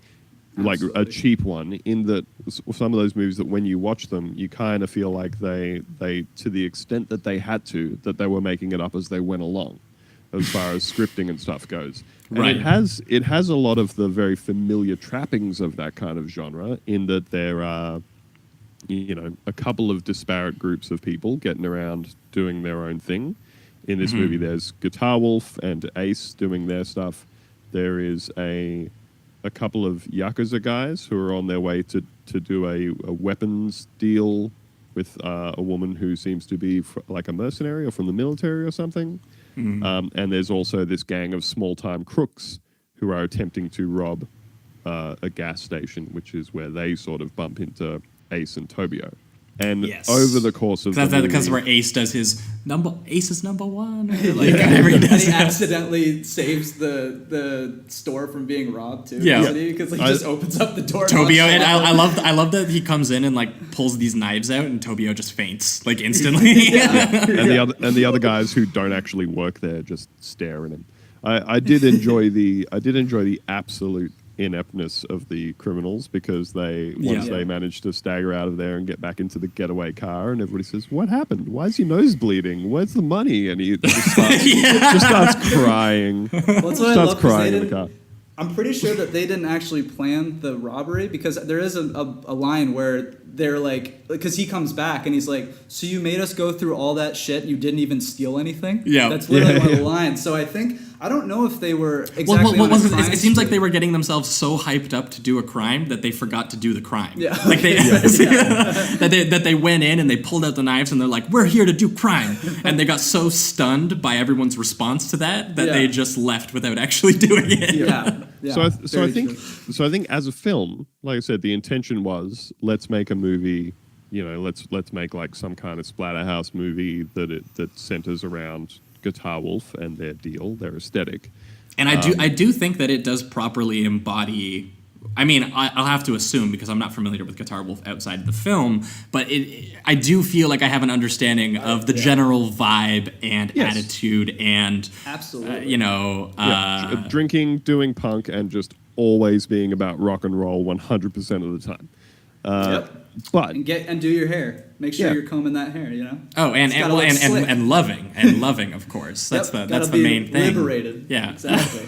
but then Love has no boundaries or genders. Yeah, that's right. So around that though, they said, okay, there's not enough there to make a movie out of, so we need some other stuff in there, and then they kind of housed it all on the bare bones of a zombie alien movie, and it was that stuff that to me felt like the movie kind of spinning its wheels and trying to get somewhere. So it was the stuff that was very Guitar Wolf specific that really worked, or whenever they were on screen, it was good. There's stuff going on. They're doing some wild shit. yeah. Really, I found that it was the stuff with Ace and Tobio and the stuff with the Guitar Wolf that really sold me. That every time it was them, which is honestly a big part of the movie. It was most of the time that when it got to any sort of like Club owner. Yeah, or any sort of I love the club owner. Yes, I thank you. All he's doing Wait, is which one's the club owner? He's the guy with the short shorts and the lace tie-up. Oh, short shorts, right. which is the best costume I've ever seen. I forgot about him. We've completely he's the overlooked shit. this guy, who is my favorite character in the movie. Because this is the guy that has bad blood with Guitar Wolf, Yeah. right?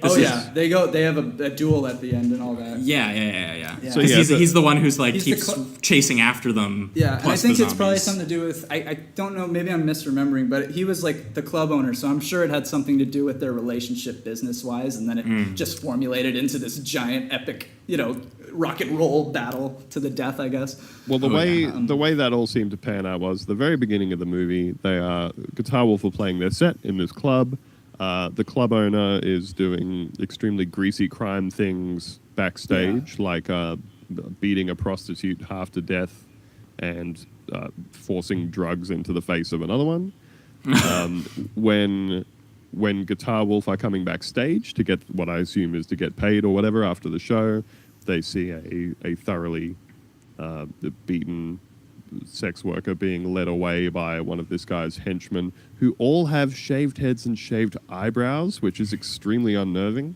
Definitely. Right, and then that's who gets their head blown off. Yeah, and this henchman says to them, "You know what kind of guy the club owner is. You know where you're at. Yeah, and I think this is, and obviously Guitar Wolf being the good guys, they reject that. They do not care for this, so they yeah, go. and They go that's backstage. where Ace comes in and saves them. Right, this is how things kind of get all set in motion.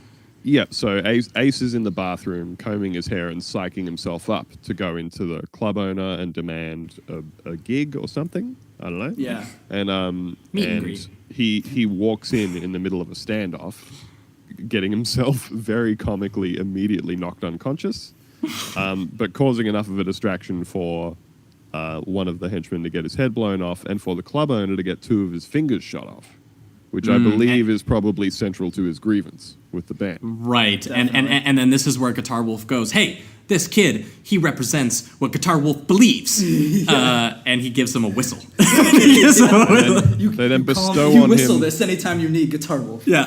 a magical whistle. Yes. Blow on it when you're in trouble, and we will know, and we'll come and help. It takes Ace about 3 hours too long to remember that he has this whistle in the middle of getting beset by zombies and everything. Yeah.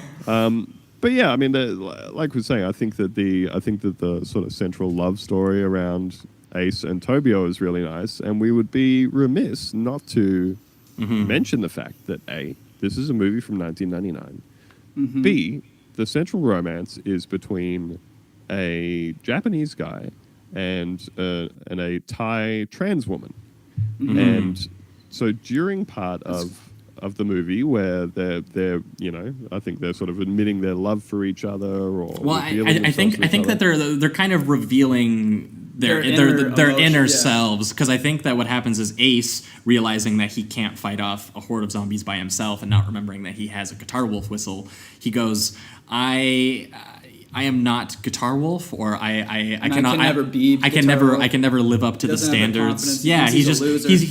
he's just like, I put on the jacket, I do the combing, but it's not enough. You need a sort of strongness of inner self to really be a Guitar Wolf. And that gives Tobio.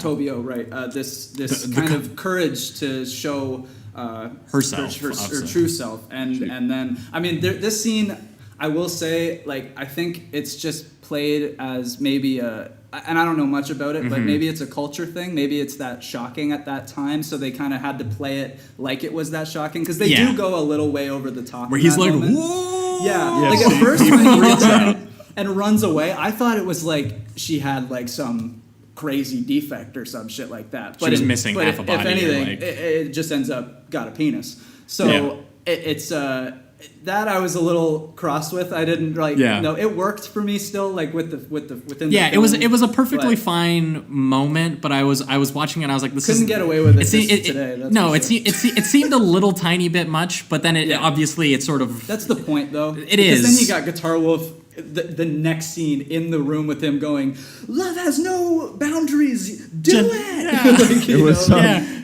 He was just Yeah, like, he's- you love this girl. Like, what the fuck? what are you Who doing? cares, Who man? gives a shit? Yeah. Go nuts, man. Like how? Yeah. Yeah, love, that's exactly. it. That's it. Ace goes and So I shuts think it's himself just into that another setup. room. So he's teaching him how to be a better guitar wolf. Yeah, exactly. yeah. I think it's just it does play off a little much, but I think just with everything else going on, it worked for me totally. So I definitely think you got to take into account as well how over the top everything else in the movie is played. Absolutely I guess everything so, else. yeah. it would be a little odd if they didn't do that, honestly. Yeah, like, yeah, I with, guess the, with so, the rest of the movie, for sure. That's a good Everything point. else is extremely hammy, and Ace freaks out and runs into another room, and he's like, "Oh no, why does it have to be like this?"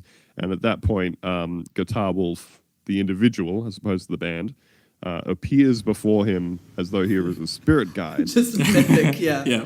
That says, Points at him and screams. "You love her, don't you?" And points at him and screams, "Ace, love has no boundaries, nationalities, or genders. Do it!" The amount of times that I like did the devil horns and went rock and Yeah, roll throughout yeah, this film, I swear to God, Yeah, felt that's it, liberated. And yeah, that's there's just- that's very punk, very sort of. I guess it would be anti-establishment norm at the time. Oh, you know, absolutely. it's very. I can imagine, especially in Japan, they have more of a conservative mindset. I Do they? believe. Yeah. Interesting. I would think, at least when it comes to the Sexual LGBT freedom and community liberation or and something stuff like like that. that. I would think. Maybe I'm just speaking out of my Well, ass, either way, but I man, thought- Guitar Wolf, ahead of the curve on that one. Yeah, damn right. Damn Well, right. yeah, I think it's pretty wild to think of it as a Japanese horror movie from 1999 with a positive, like a really trans-positive message. Yeah, Like, yeah. I was. it that was just what- kind of I was comes out of shocked. nowhere. Yeah, I was shocked. Yeah. Like, it jumped it up a notch for me. Yeah, and it's really awesome that they do actually put the effort into, you know, actually showing Ace and Tobio's like relationship throughout the film, and that these people are actually falling for each other in this very desperate situation, and that, you know, it's honestly a pretty decent story for Ace, as the rest of the film sort of turns into the zombies are coming in on everybody, and the club owner's coming in on everybody, and the mercenary is coming after the criminals, and everyone is at a certain point together in a hangar, and the zombies are all coming in, and then everyone... I mean, I don't remember why things moved from the hangar to, like, the city, but they do, and then they fight more zombies in the city.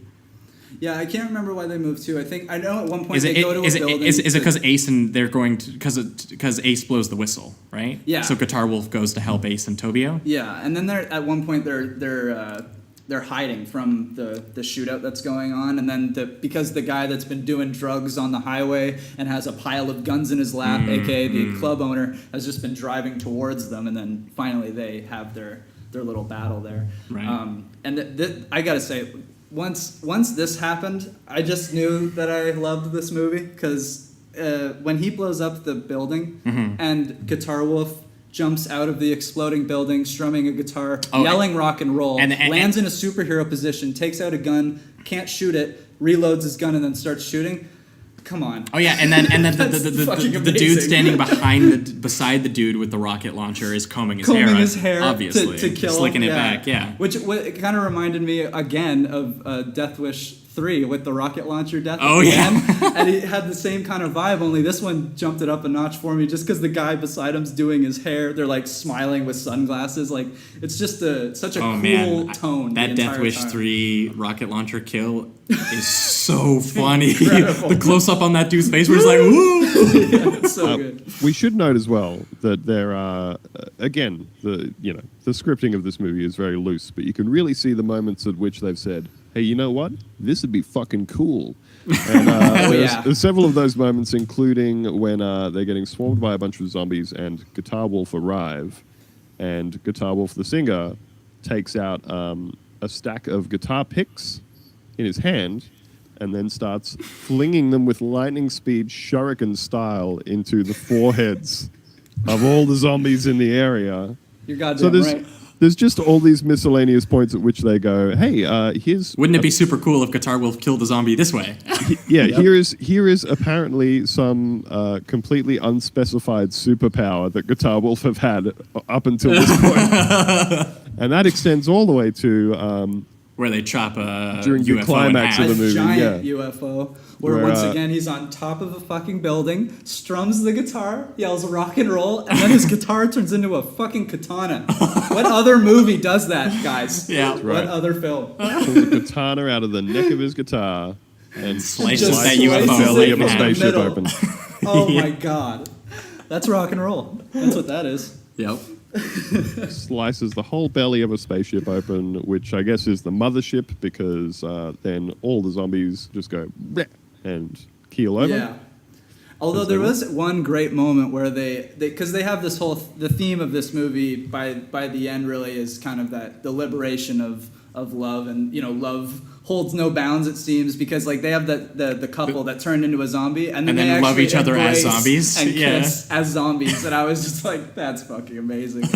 So I mean I get what you guys are saying in the sense that it's a bit loose, and I understand that, but I just feel like the energy of this movie and the tone is very consistent. I mean, it's wacky throughout the whole thing. The whole time I was going, is this movie gonna keep doing this? Like surprising me? Like it just Right. with the outlandish shit that it's doing, and it just from start to fucking finish, it does it. So. Yeah, see, that's where I kind of land on it. I think that it's a really, really effective midnight movie. Yes. That it really, really hits. Like I imagine with watching this, like watching it by myself, it was a joy. But I could imagine this played the 2000 Toronto Film Fest in the Midnight Madness, which is one of my favorite things to check out when I cover TIFF, because it's where you get all the genre movies and you sit with a big crowd and you sit there and you yell at the screen while people stab each other, and it's great. Yeah. And this seems like a really, God. really effective version of that kind of I'd movie. kill to see this in theaters, honestly. And I guess my only quibble with it, and again, it might completely unfair just because we're comparing it with Streets of Fire, was that I felt a lot more admiration. I felt at a distance from the movie. I felt that there was a lot of, because not being genuine is not the right word. I guess I just felt a lot of 'cause I think it's genuine. self-consciousness, and irony is not the right word either. But I was felt at a distance from the movie when it wasn't doing stuff generally with Ace, even though I think it's really, really effective from moment to moment, and I think that its way of capturing the attitude of both the band and stylistically, I'm assuming this is what their music videos also feel like. Yeah, I would assume. That I Especially due to their stage setup. I yeah, mean, it's insane. So I think we'll enter the reductive rating round on this one. Yeah, for sure. For me, it's a really, really high 3, and I think I'll probably bump it up to a 4. Well, we're gonna see how this is gonna go. I hope so.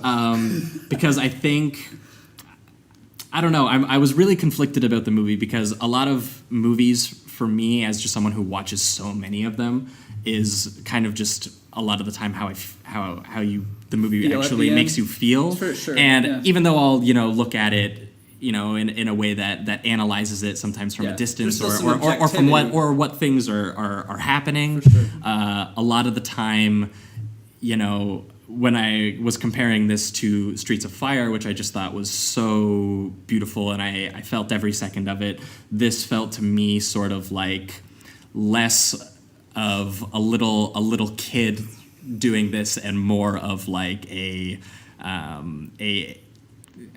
I don't really know how to describe this, like a show put on in a kind of posturing, ironic way, which I didn't. I don't know if it's exactly right. Again, I think there's a lot of people that actually do love this movie. So who knows? But Right, that was just my Sitting by that one. was my initial takeaway from it. But yeah, so it's gonna be a 3 for now. But I think in the future it could go up. For you, Andrew? I feel like I'm in a pretty similar boat for a couple of reasons. Although Lay them out.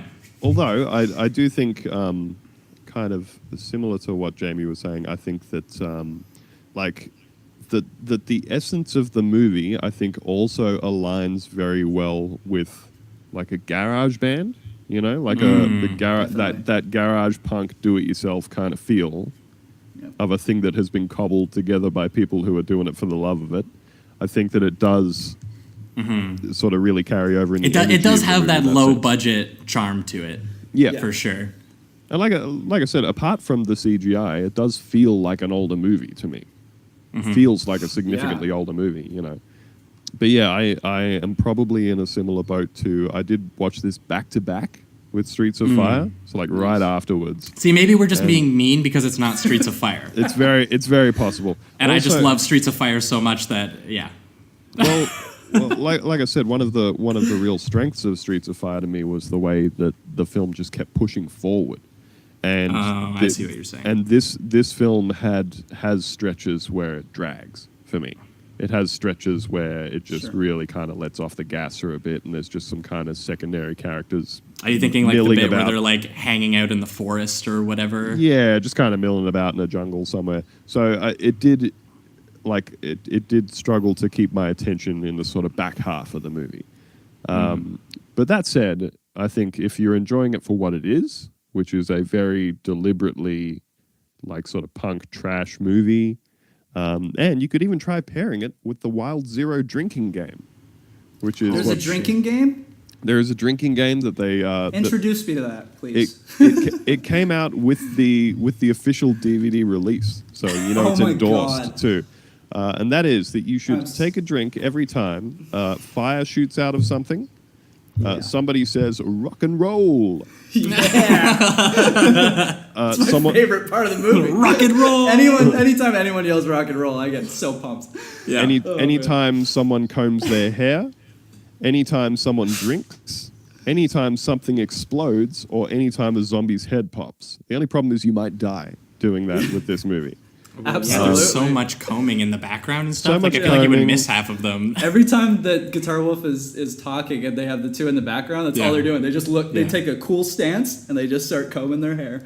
Yeah, Nice. and how many times as well, you know, Guitar Wolf either is just about to do something or has just done something, so he starts by like drinking an entire bottle of beer or half a bottle of something else. Then yells rock and roll.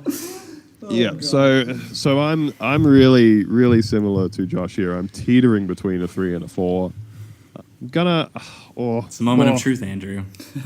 See, the deciding factor for me, I think, was when you brought up that it seems like a lot of the movie is based around this loose idea of like, what's something cool that we could do? And we were talking in regards with Streets of Fire that's something it adamantly doesn't do almost. Well, again, we might be unfairly comparing, but if you're talking about the idea, the show is comparing them. I'm gonna. If it's a comparison between the two things of something that I really love, which is a movie where someone has clearly said, take out every bit of this that is not pushing the movie forward, which is what I fucking love to see happen in a movie.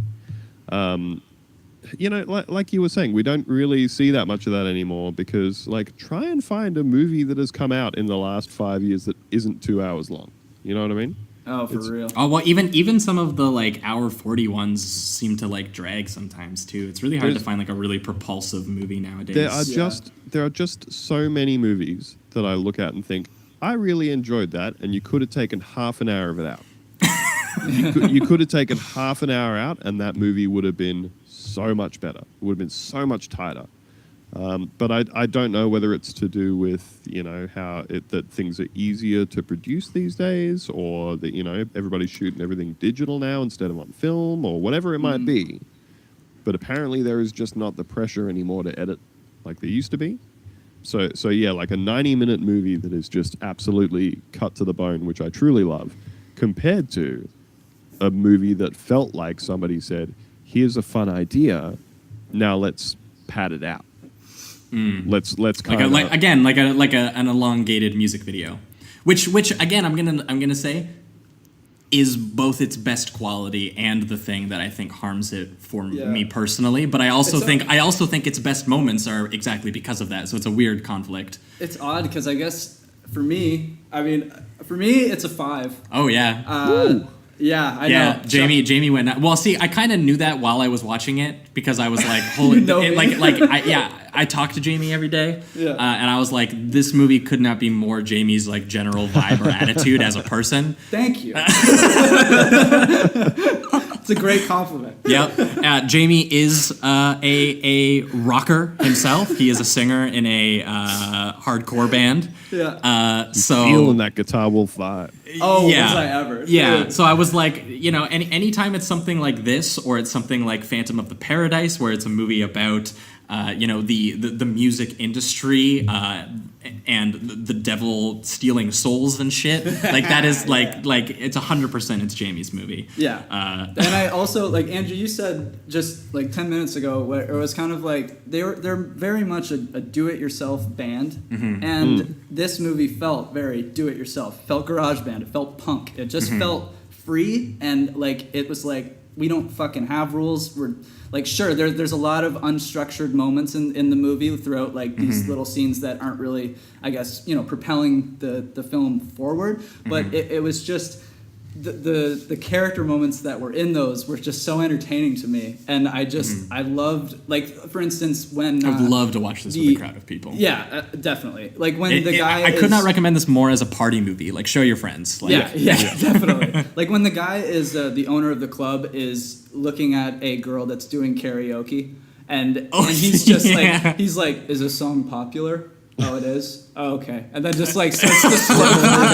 I'm like, that's pointless, sure. But it's just, I had so much fun. Every single scene, I just got so much life from, even if it was somewhat pointless. And like those shorts are just, they're funny as hell. Kind of reminded me of Reno 911, if you've ever watched that show. Oh yeah, and his little bowl cut Prince Valiant wig.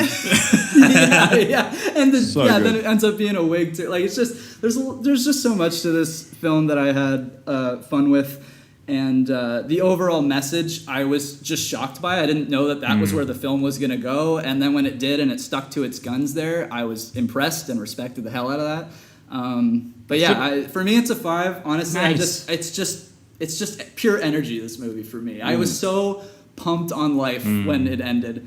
So There was that little moment as well that I just forgot about, which is the lady who's like the secret agent or military person, whatever she's doing, who's selling weapons, where she's originally wearing like army fatigues at the start of the movie, and she stops in at this house and is having a shower when some zombies come in, and there's a shot of the zombies like grabbing at her clothes and just tearing them up. Yep. And then, she pulls just back the more curtain. Yep. Yep. Topless, blows their heads off a bunch of zombies, which is a cool in look. the shower. And first punches one in the face. Naked in a shower. Like, I could, and then she's got this weird, like, secret agent sexy outfit on. And she's I love that 6 feet tall. Like, I don't know, man. They deliberately put the shot in of the zombies tearing up her army clothes so that she would then have to go, well, what's around here to wear? And the only thing is like a sort of three-quarter length sleeve, unitard, sort of like houndstooth one-piece thing with a big fur-lined collar. Reminded me of something that like a James Bond girl would wear. Exactly. It looked like a James Bond sexy spy girl outfit that she then just has to wear for the rest of the movie. And again, seemingly for no reason other than they just kind of went, what we should have here? Let's just sort this out. And I appreciate that. I appreciate that they've gone, there's an aesthetic we could be squeezing in here. Yeah. Let's make it I think it's in. just so punk rock to actually have such a loose structure in a way, and then make it what this movie is. To take just a bunch of wacky ideas and still make a cohesive story. I think I was blown away by that, because there is a lot of random shit in this movie. But it's all entertaining. It works, and it's still. very, I think it's still in service, maybe not of the story, but it's still in service of the tone of the film. It's still trying to just give you this attitude, this punk rock, liberated attitude. So it worked for me throughout.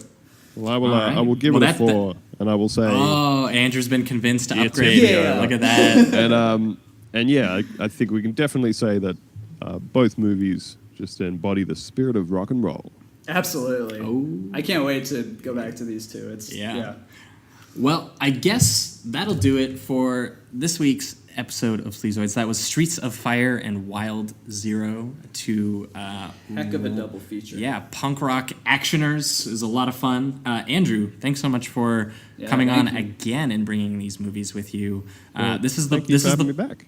Of course. No, we will always take it. You bring some good picks for us, and I, honestly, you seem a little bit more versed in these kinds of movies than we are. But that's why we started the show. We want to go down the rabbit hole. So anytime you've got recommendations, we will take them. That was why, honestly, that was why I wanted to come back, because, like I said, the first ones I bought, the Australian ones, I felt the need to do some Australian ones, but I also felt like they didn't really reflect my truly pulp and trash tastes. And the core of who I am. So these were the ones. So much more in line with my large collection of ridiculous shit. Well, Andrew, this is the part of the show where if you've got anything to plug, this is where you do it. Yeah, do it up. And Andrew has a podcast, which obviously you guys should obviously all be listening to. That's right. Punta Vista Socialist Club. Yes. Covering all kinds of wacky Australian politics. That's right. If you would like to know about some interesting backwater Australian politics, you can check us out on Twitter at Bunta Vista. That's Boonta Vista. And you can also find us on SoundCloud and at buntavista.com, all that sort of stuff. Check us out if you would like. Cool. And we do also on occasion talk about movies. We've done some commentary tracks for movies. Actually, nice. What have you done before? Yeah, and the odd sort of kind of posthumous reviews of movies. We've done me and Lucy Valentine, who is one of the co-hosts. We've done commentary tracks for the Wayans brothers movie Little Man, and Lucy Valentine, is that a Resident Evil character? That actually sounds like... yeah, I was going to say, it sounds familiar. Oh my God, I forgot about Little Man. I love the shit out of it. Little Man is like... I haven't seen that since I was like 15. Oh my God. If you want to get like too high and watch a movie... Absolutely. Little Man is the one, because it'll never stop freaking me out, because number one, they made the choice to superimpose Marlon Wayans' face onto other actors for an entire film. Yeah. But also, depending on the scene, sometimes they're putting his face onto a child. Sometimes it's a little person, and sometimes it's just like, sometimes it's like a 3-year-old, sometimes it's a 6-year-old. It's absolutely alarming. It's really unsettling. Dude, you just like shot this back into my brain. I forgot about Little Man and how much of a crazy, wacky movie that is. Oh my God. Man. And we do occasionally I'm so excited to rewatch that now. We occasionally do a series called If It Ain't Woke, Don't Fix It, where we go back and rewatch older movies and see how their core messages hold up. Like, for example, we just did Revenge of the Nerds. Which surprisingly has a lot of very, very pro. They have a super diverse, inclusive crew in that film of like gay black kids and just everybody. But it's also pretty pro rape. That movie. You can't like, really get on board with that. Yeah, I remember a specific scene with, I believe it's a cheerleader, and she thinks that. The guy going down on her is her boyfriend, and it ends up being a nerd who's just really good at it. So she's like, "Oh, it's okay that you totally deceived me into giving me oral this sex." Interaction." Yeah. Either way, we're not going to be talking about those films on this show probably anytime soon. But speaking of which, in 1 week's time, for patrons, those of you subscribed to our Patreon, we're coming at you with a bonus episode for you guys, and we're going to be doing a Jackie Chan episode. Yeah. We're going to be covering 1978 Drunken Master and its 1994 sequel, co-directed by Lau Kar-Leung, famous Shaw Brothers kung fu filmmaker. Legend of the Drunken Master. Both films obviously starring the legendary Chinese martial artist Jackie Chan. Who just, it's this work. He's in unbelievable, this movie, yeah. These movies, rather, are just, I can't wait to talk about them, because like these are also two I think maybe my first martial arts films, because for some reason my parents wouldn't let me get like the real violent movies, but they thought of martial arts movies as just like it's just hand-to-hand combat, so it's not as bad, even though there's definitely some mature themes in here. Yeah. So these were like my first two major martial arts movies. I'm gonna forever keep thinking about that part where his master in Drunken Master is just like, "Why you so sexy?" to Jackie, and I was just like, "Whoa, that's a young Jackie Chan's muscular thigh." I agree, but jeez, I don't know if you should be doing that with your authority, master. Yeah, I'm pretty sure he's also the uncle. So it gets a little weird. It's a little weird. But they're amazing films. But yeah, so that's what we're going to be talking about for you guys patrons next week. So if you're not on Patreon, what are you doing? Go listen to that episode. Do it. But for those of our free listeners, we're going to be back in 2 weeks' time for you guys with another special guest. And we're going to be following up our one of our first episodes, actually, that we did. I think it was our second or our third one. We talked about Kill Bill, Volume 1. Yeah. And we paired it with Female Prisoner Number 701, Scorpion. Which were just so good. Yep, absolutely. And what we're going to be doing this time around is with a guest, we're going to be taking on Kill Bill Volume 2. Wrapping it up. Yep, so we're going to be having both Kill Bills done on the show. And we're going to be pairing it with Lady Snowblood, one of the many films that inspired Tarantino on the making of Kill Bill. It's also good that we're talking about Lau Kar Leung with Jackie Chan, too, because his Shaw Brothers movies were also, stylistically, in terms of his camera work and some of his wire action and stuff, the absolute biggest inspiration on the actual filmmaking there. Yeah, and Lady Snowblood's been on my list for a while, which is odd because, I actually wouldn't think I would have heard of it, but it's... I just bought the Criterion that comes with both Lady Snowblood and Lady Snowblood 2, so I might even just watch Vengeance both. of Lady Snowblood? Something like that, yeah. Either way, the Criterion was on sale, so I was like, okay, well, I'm gonna do that. Yeah, I'm really excited to see it. So that's what you guys can expect, free listeners, in 2 weeks' time. And apologies for these goddamn fireworks. It's Canada Day. Canada Day. It's Canada's birthday. Again, y'all. Time travel. It's not Canada Day for you guys when you're listening to this right now. But right now, while we're recording, it is birthday. Canada Day. So happy birthday. So people are getting hammered and Canada. doing fireworks right now. And yeah, we're about to get our drink on right when we Absolutely. hit pause on this recording. And anyway, I think that's it. Rate us on iTunes, bitches, and keep it sleazy. Keep it sleazy.